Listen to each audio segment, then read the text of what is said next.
That? No problem. All right. Okay. All right, we'll go ahead and get started. Okay, so what is a spending plan? And basically, it's a tool used to record or track your projected and actual income and expenses over a period of time, or simply put, a budget, right? It's simply a roadmap that helps people reach financial goals. So we use this with all of our clients really, whether they want to purchase a home, buy a car, plan their savings for their college, for kids for college. So and as it gets to the next bullet point, it's very flexible. Okay, it needs to be flexible to change with various life stages. They are not difficult to establish, but they do take time and commitment, just like anything in life. Okay. We also recommend to track spending prior to creating a budget as well. And note, there should not be any money left over in a budget. If there is, it should be put into the savings or charitable giving column. So if you don't have any charities to give to, you can start or just put that, reallocate it into savings. Okay. So, what are the benefits of a spending plan?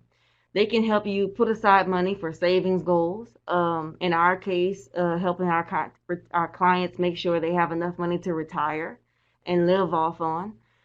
Prepare for regular expenses, so which may be rent, utilities, food, groceries, gas, communications. Prepare for unexpected expenses, that flat tire, right? Just anything, natural disasters, and you need to get a broken window prepared, anything like that. Control how you spend your money. Okay, so most of us, we try to limit like impulse buys.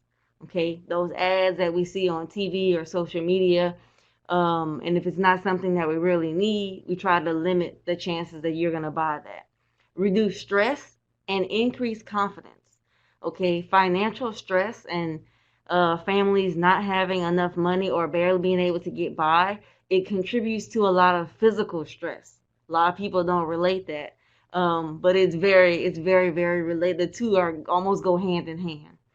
And increase your confidence. The more you know about money and how it works, how to save it, money is a tool. So the more you understand how to use it, the more confident you feel. And we provide an excuse to claim excessive spending again as well. Well, to calm excessive spending. Okay, so now there are some consequences of not using a spending plan, right? So again, some of you may have no idea where your money has been spent. Have you ever checked your bank account and thought, "Oh, I had $300 in there, and now you have 150," but you don't know, so you don't know where that money is going. Bad spending habits are unidentified.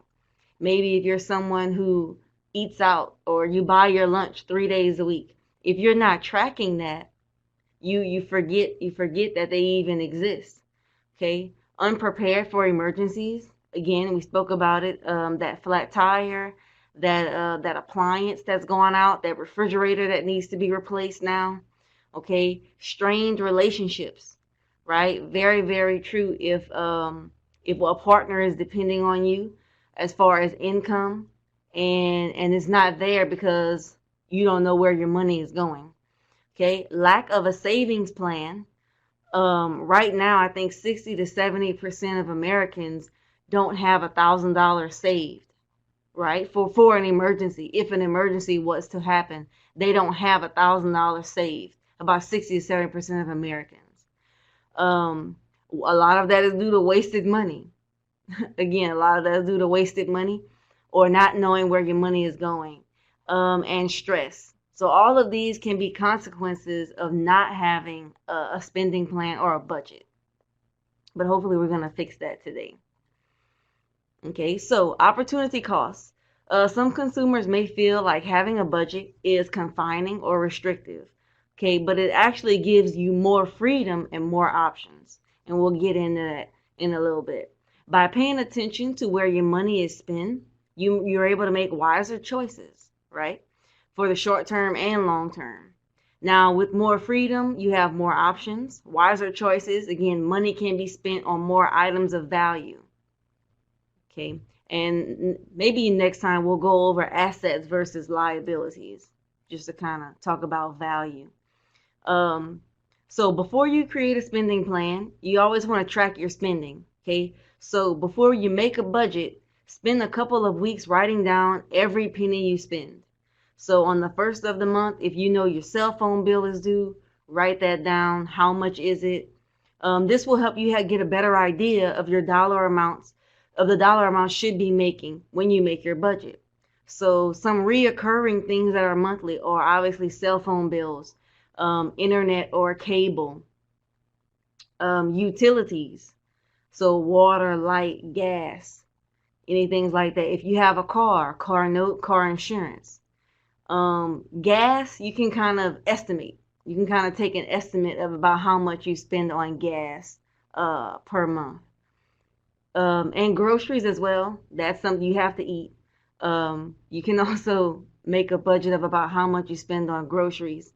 I know one that snuck up on me when I started budgeting was streaming, like TV streaming, Netflix, Hulu, all that. You can actually so that's another one I think another folks might want to think about because it'll sneak up on you. You don't realize how much you're spending just to watch TV or movies until you actually look at it. Exactly. Last night when I turned on Netflix, they have an update now. They're going up. Netflix is going up at the end of the month, Yeah. February 28th. So for my people who have Netflix, you'll get that little notification when you tune in.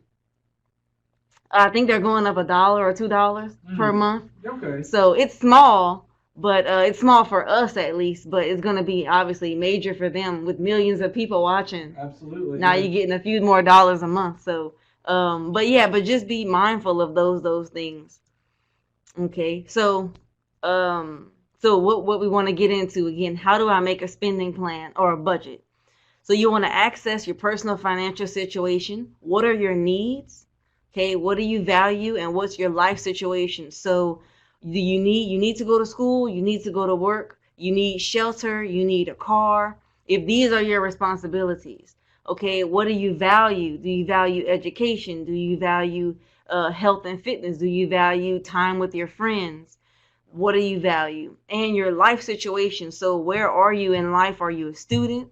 Or are you preparing to re-enter college or become a college student? Or are you preparing to enter the workforce? Are you preparing to retire? I see people from all walks of life, and every situation is different. Every situation requires a different tweak in the plan, a different financial plan. Okay, so we want to set personal and financial goals. Short term, you want to start off short term. Those are something that you would like to do maybe in the next 6 months or the next year. Is that fix your credit? Is that possibly apply for your first credit card? Is that pay down some debt if you're at one of those later life stages? Is that pay down some credit card debt? Is that apply for my first home? What is it? Is it to make sure I have retirement? Make sure I don't, I have enough saved for retirement. So we want to create a budget for fixed and variable expenses. So fixed are just things that are a constant. They never go up, they never go down. So if your cell phone bill is always $50 a month, that's a fixed income. Variable is something that fluctuates. So like, again, food. Some months you may spend $150 on food. Some months you may spend $200. It's crawfish season. Maybe y'all got some crawfish this season. So crawfish is a little more expensive. So you spent more money this month. That's a variable expense. Okay. Monitor current spending. So saving and investing patterns. I like the little app Stash and Acorns. That's one thing my students have. I think one of them rounds the change off your dollar. It rounds it into investing, and then Stash, it lets them buy stocks for as little as $5 or partial shares. If a stock isn't $5 a share, it'll let you invest in Facebook, Instagram, social media, Microsoft, anything you're interested in for just $5. So then what we want to do is compare your budget to what you actually spent. Okay, so what you think what you would like to spend or what you think you're spending to what you actually spent. Okay, and then we want to review the financial progress and revise the budget amounts. Okay, so if you want to save more, for example, if you want to save $200 per month, but you're only saving $50 per month, well, maybe we need to look at how much you're spending on eating out, or how much you're spending on the streaming services, as Casey said. Maybe you don't need Hulu and Amazon Prime and Netflix. Maybe you only need one for now. Okay. Okay, and so here we have an example of a budget. Okay, and for the month. Now there are also apps that will now let you do this. If you have a cell phone, they now will let you do this for free. This is obviously the paper version. So we want to start out with the basics: earned income. That's money you generate from employment, and some people's retirement funds as well. So you want to start out with that at the top. Monthly expenses, or unearned income, that's money received for no exchange, such as a gift. So unearned income is money that you do not have to work for. Maybe you get an allowance if you're on the younger side, or let me see, what's another unearned income? Alimony is sometimes child support. Those are unearned. That's forms of unearned income. Now you always want to remember you have to pay yourself first. So the idea that saving should be a regular part of a spending plan should happen before variables. So the pay yourself first, that should be kind of set up as your savings plan. So how much do you suggest, like when someone gets paid, how much do you suggest putting back off their paycheck? Just pay themselves. If you can, ideally 25%. But we know sometimes that's not feasible. So, but something is better than nothing. So if you can start off at 5-10%, start there. And as you wean down, or as you see what's unnecessary expenses, then we can increase our savings. And okay, I cut out Netflix, or I cut out 2 streaming services. I cut out Apple Music and something else. So that's $25 a month I'm saving. So I'm going to add that into my savings. So instead of now saving 5%, I'm saving 8%. You have to crawl before you can walk. So if you can't do 25%, start off with 5. Start off with 10. Start off with something reasonable, something that's not gonna make you just think, man, that was a lot. Like, now I can't do this, because now it's gonna be a burden on you to save. So you're trying to create healthy habits. So don't just we would never say go cold turkey in a sense. You want to just gradually save more, because when you start, one problem I see with clients is when they start depriving themselves all of a sudden, then it's like you almost have withdrawals from that thing that you enjoy doing. So what you're saying is it's okay to budget some fun. Yes. Yes. You can budget some relaxation. Right. Don't save it all to the point to where you're depressed. You're in the house to where, oh man, I can't do nothing. This is hard, especially if you haven't found a way to do something else with your time that doesn't involve as much financial commitment. So, instead of going, what's maybe a more expensive hobby? Maybe going to the arcade or something like that, and you're spending $50, like laser tag or something. I don't know how to do that. Right now, it's easy to stay at home. Well, yes, right now. Going to the movies was always mine. Going to the movies, and that's not bad. Okay, so going to the movies, we'll use that one as an example. For 2 people, and if you get some popcorn and a soda, that's probably $30-$40 now. Yeah. So now the reverse side, well, maybe I will get Netflix. Or maybe we'll go to, is it called Redbox? Yeah, they still Redbox, have those? Yeah. Okay, I don't know. Maybe get a Redbox for $1 or a few dollars. I don't remember how expensive it is. Get a Redbox. Get a couple boxes of candy. Pop your own popcorn. $10. So don't deprive yourself from the act together but maybe just, curb actually going to the movies. And so that could be a difference of $30, and that'll add up. You'll be surprised, but it'll add up. It'll add up quickly. Um, and so again, just on the monthly expenses, they have places for your fixed expenses like car payment, car insurance, house or rental, anything that stays the same. And then variables, again, savings, gas, food, clothing, entertainment, school supplies, activities, and charitable giving. So even if you give when you go to church, you need to put that on there, right? If you put in the collection plate or anything, you need to give. Well, you do need to give, but you need to keep track of that giving. Okay. And then at the bottom, what you want to do is you want to add up the fixed and the variable expenses. Okay. And then you want to see at the end, do you have a profit or do you have a loss? So you want to subtract your income minus your total expenses. Okay. So if you have a negative number, then that means we're spending more than we're making, right? That you may have debt, or you may have a more credit card usage than you like.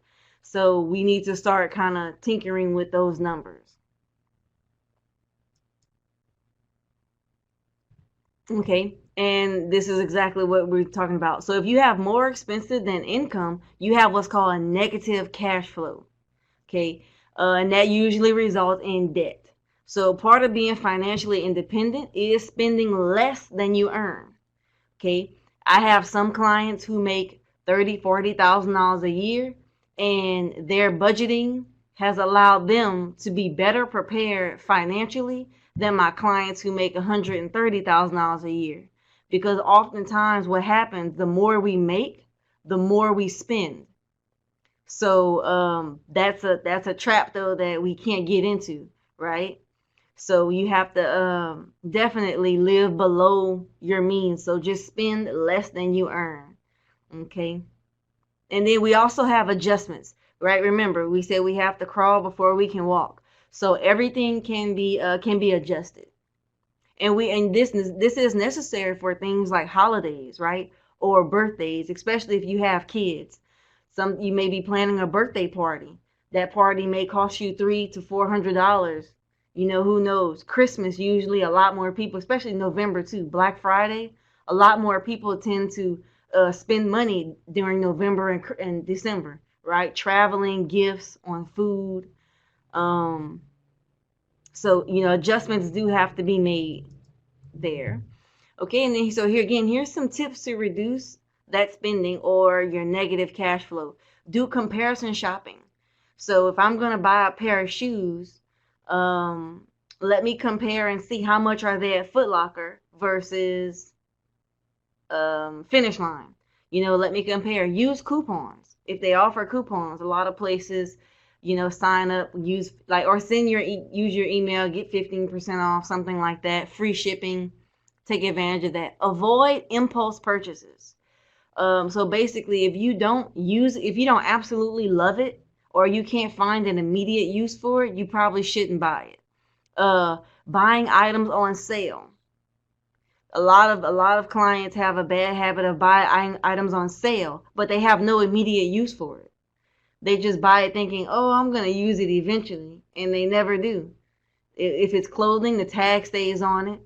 Because if it's a deal, if it's on sale, well, I'm getting a deal. Right. But then if you don't use it, you didn't get a deal. You just spent you're out that money. Regardless. Exactly. If it served you no purpose, you didn't get a deal. You basically lost money. You took a negative. Carpooling, walking, or riding a bike, right? Saves on gas.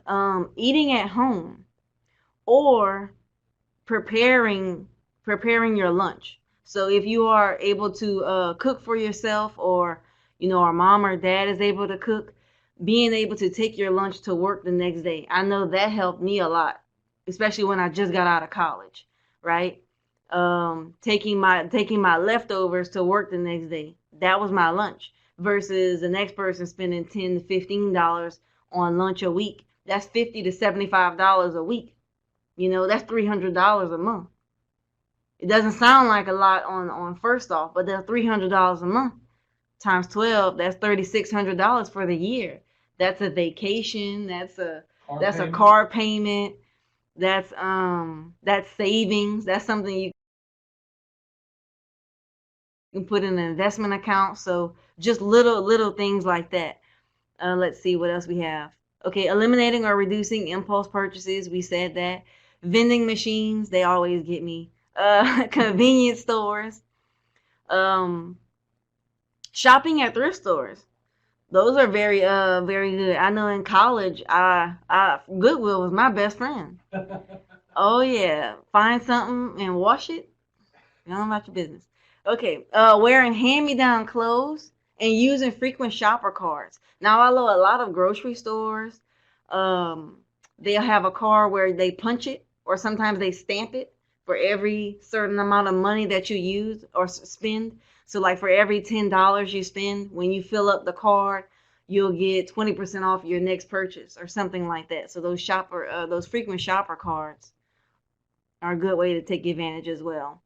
Now, how to increase your income. This is what most people struggle with as well. After school or a weekend job, okay, babysitting, washing cars, washing the dog. What's big right now is tutoring. If you like a particular subject, because a lot of kids are at home and a lot of parents don't have time. So tutoring I've seen is really big. Additional chores around the house, yard work, babysitting, we touched on that. Summer job, dog walking is going up as well. A lot of people don't have time to walk their dog. House sitting, when people go out of town and they need someone to still check their mail, make sure everything is fine at the house. Garage sale, and then provide a service. So if you know how to do anything, if you know how to change oil, if you can cut grass, um, if you can do hair, anything, makeup, eyebrows, taxes. I mean, there's so many things that you can afford. And I'll just plug that in there. Services like Fiverr and Upwork. If you are good at making social media posts or creating content, marketing, now sometimes you don't have to see. This is all physical work. This is all work where you have to leave your house. But now in this digital age, you have a lot of ways that you can make money without even leaving your home, right? So use that smartphone to do smart things. That's what I always say. Okay, guidelines for a budget. Okay, housing and utilities should be about 30%. 30% of your budget should be spent on housing and utilities. So that's your rent and bills. 20% should be on food and household. So household would be like cleaning supplies, toilet paper, toilet tissue, those things like that. 10% should be on clothing and personal use. Transportation, 10%. And then savings and investing, 10%. Okay, we have, and miscellaneous, 20%. Okay, so the miscellaneous may be child care. If you have children and you have to care for your child, or if you travel a good bit for work, right, and you spend a little bit more on gas, that miscellaneous would some of that would move to transportation. Okay, but ideal, you want to start around 10% for savings and investing. See how small clothing and personal is? I know a lot of people blow this out of the water. Okay. Okay, so now what are some tools to help us budget? So we have the envelope system, computer programs, and then some people also like paper. But I know we can add to this as well apps, right? I just said that earlier. There are a couple apps. The name escapes me. But you can put all of your bills in the app, and it will help you consolidate how much you're spending. The one that I use is called Every Dollar. Every dollar. That's one. The Casey said. But if you just go to the App Store and Google budget, hundreds of apps will pop up for free. The envelope system is one I've been seeing a lot of people use. It's kind of if you're visual, a lot of people, they like to physically see the money. So how you do this one is you have each envelope is labeled for the category of spending that we just listed before: housing, personal, transportation, savings, income. So each pay period, a predetermined amount of money is placed in each envelope for the category, right? And then each time money is spent from the envelope, the transaction details is recorded on the outside of the envelope. So every time you go into your clothing and personal envelope of 10%, maybe you put $100 in there. If we had $1,000 altogether, 10% of clothing would be $100. So you say, I need some shoes. I'm gonna spend $50 on some shoes. I'm gonna take out 50, and I would write $50 shoes on the front of the envelope. So you would be able to keep track. And then when the envelope is empty, spending ceases. So when that envelope is empty, that means don't pull from miscellaneous or don't pull from savings to use on clothing, right? We're trying to teach ourselves good habits, good spending habits, okay? A computer program may look something like this, or an Excel sheet. So we have there the dates, again, credit card payments, mortgage, utilities, and then the paycheck is something that's going to be deposited. The balance is obviously the remainder. And there's some fun in there, golf, right? Things like that. So on a computer program, you can definitely have it broken down and to the penny, right? Okay. Now this is something I remember because my mom had a checkbook. My mom was old school. She still writes checks if places will let her. She has a debit card too, but she was very big with this was called balancing a checkbook. So you always have the balance, right? The name or the place where you wrote the check, the date, and the check number. There's a certain amount of checks per book, and there's a check number associated with that. You put any deposits here, so anytime you made money or got paid, and that's what the plus sign is for. So the plus is for anytime you made money, and the debits is anytime you spent money. Hence the term debit card. I'm gonna swipe my debit card. I'm gonna pay for it. So spent money at the computer outlet, pay telephone bill, photo mart, things like that. And every time you spend or gain money, you perform that, right? So if you spent money at the auto shop, you subtract it. You always have the balance. But this is something that makes you responsible because you always have to add or subtract. You have to keep up with it. Okay. Or bookkeeping. This is basically a skill too, bookkeeping. You have a lot of people do this for businesses. A lot of businesses need bookkeeping, right? Because they're constantly spending and then receiving payments for services as well. Okay.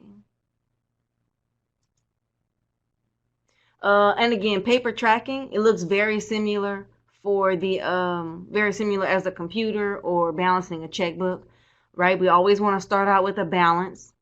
And usually when you open up a savings account or a checking account, they will make you start with like $50, $100.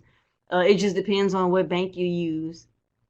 And when you actually look at your statements will look like this as well. It'll have a running balance. And then as you deposit money or get paid, and then as you spend money, that balance will change. Okay. So this is also a good reference to go back and look at if you can't find where money is missing, and you always use something like a debit card or a credit card or a debit card associated with that account. That's a good way to kind of find out where that money has gone. Okay. And just remember, again, it's important that budgets can and should change from time to time, right? You have to make adjustments. After following a budget for a month, we always want to reevaluate it and make changes as necessary. Okay, so we do have life changes. Maybe you're going to be expecting a child. Maybe the holidays are coming up. Maybe it's a sweet 16 birthday, or something like that. That way you can, and if you can get ahead of it a few months ahead, and you can know, okay, I want to save a little more than 10% because I know I have this event coming up in 3 months. and I know I'm gonna have to spend some money for that. And this helps especially for large purchases, right? So when adjusting a budget, consider future large purchases and consider saving up for them and paying cash for it, right? So when a home or automobile is purchased, you have obviously other budget categories such as entertainment, clothes. They may need to cut back to compensate for the car, right, or for the home. Um, I often joked with my students before. They're like, "Oh, Miss Krystal, you need a new phone." I keep my cell phones 3, 4 years, till the little glass starts chipping. And yeah, you need this one, and the phone is like $1,000. Yeah. But they're getting dropped off to school, or they're walking to school. So I would always tell them, I was like, I keep my phone, but I have a car note. I Right. gotta Yeah. drive to school. I got gas, oil changes, so insurance. So you have to budget. You have to some things you can't spend as much money on as other people because you have other expenses. You have other necessary expenses. I've heard it said that a lot of times we try to keep up with the Joneses. We want to have the same stuff as everybody else, but the Joneses are broke. Yes. Like so they don't have any money. They just have stuff. Yes. And we want to have the same stuff as they do, but would you be just as broke as them? Definitely. And that'll be a good probably segue for the next one. We'll go over probably assets and liabilities. Okay. That's always a good introduction. An asset, something that's gonna make that I can buy that's gonna make me money. My money will make money. Liability is usually you can't make money from it, right? And once you spend it on that, it's gone. So and again, just to review, financial independence is achieved by reducing spending, earning more, right, saving more, and avoiding a negative cash flow. Okay, and a spending plan or a budget is just a tool to assist you in tracking and monitoring that income and expenses and avoiding a negative cash flow. So what we're seeing right now as far as trends, right now we're in the middle of one of the biggest wealth transfers, right? That's probably going to take place because the baby boomers, which are those people in their 60s, 70s, they're passing away unfortunately, but they were around the time when you had 401ks and pension plans, and they stayed with companies for 40, 50 years. So when they pass away, they're leaving on those assets to their children. But if their children don't know how to spend and budget, they're gonna lose it, and they're gonna mess it up. Which opposite, they should be enjoying that generational wealth, right? They should be taking care of it. But if you were never taught that, then you can probably mess it up and you can lose it or make it much harder for yourself. So so that's something that's why financial independence or just financial literacy in general is very important to me, because I know as the way the world is going, no one's gonna hold your hand anymore, right? If you don't have the information, now no one's gonna hide the information from you, but if you want to know something, you have to dig, you have to investigate, you have to educate yourself, and then educate those around you, because the more you know, the better you'll do. So, All right. What is that? Does anybody have any questions for Krystal? You can type them in the chat box. If you have any specific questions about saving or about anything she talked about, and we'll give a couple of minutes here for any questions.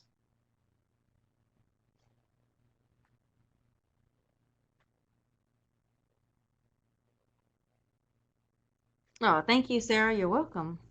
Thank you, Joe. Any questions for Krystal?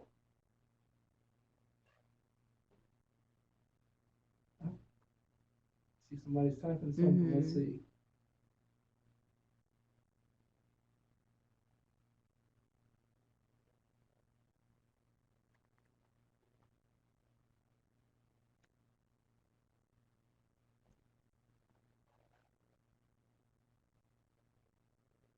The suspense is terrible. Let's see what get quiet as the question is typed in the box.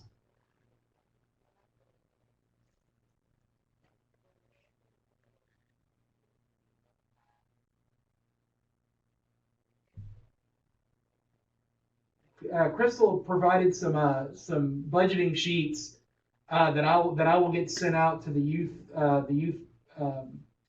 case managers, the career advisors, and if anybody is interested in passing those out or taking a look at those, when we get done, I'll get those forwarded out to all the career advisors.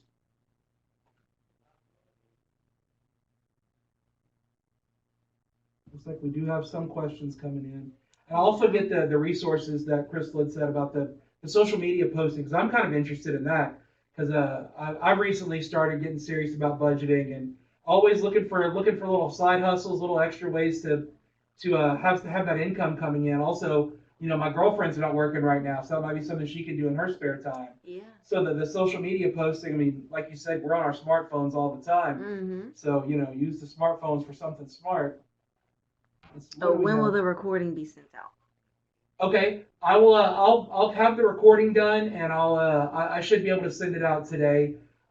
There's some technical issues that I kind of have to resolve with the recordings, but I'll send that out in an email. I'll let y'all know what's going on with that. But it should be within the next by Monday or Tuesday. I said I was gonna send it out today, but Monday or Tuesday, I should be able to have it sent out.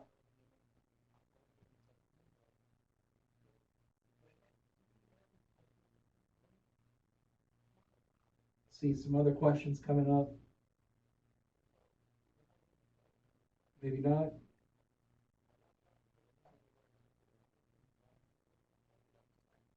Oh, she says sometimes you have to be refreshed, and this is one of them. Thanks. Yes, Mm-hmm. absolutely. This is a great refresher. So we're going to go ahead and we'll wrap things up. I want to thank Krystal again for coming in and sharing her expertise. And hopefully this isn't the last time we hear from her. I think she's probably a fountain of knowledge that I definitely want to get back in here again. And so we're going to go ahead. I'm going to come this way and wrap things up. Awesome. But again, thank you all for attending, especially all the participants. Appreciate y'all showing up and partaking. And we'll have some more sessions like this soon. But again, thank y'all for participating, and we'll see y'all on another day. Hopefully this helps me save some money. Absolutely. Hopefully it does. Absolutely. Thank you, guys. All right. All right. Y'all have a good day.